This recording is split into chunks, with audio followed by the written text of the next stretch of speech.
આપણે ઋતુ વિશે કહેવાનું છે. ખબર છે કેટલી ઋતુ આવે? કઈ કઈ?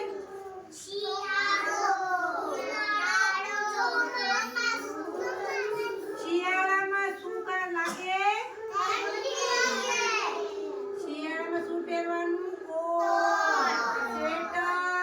સ્વેટર, ટોપી. અને પછી આપણે ઠંડી બહુ લાગે એટલે તાપ કરવાનું. પછી શિયાળા પછી શું આવે? ઉનાળો.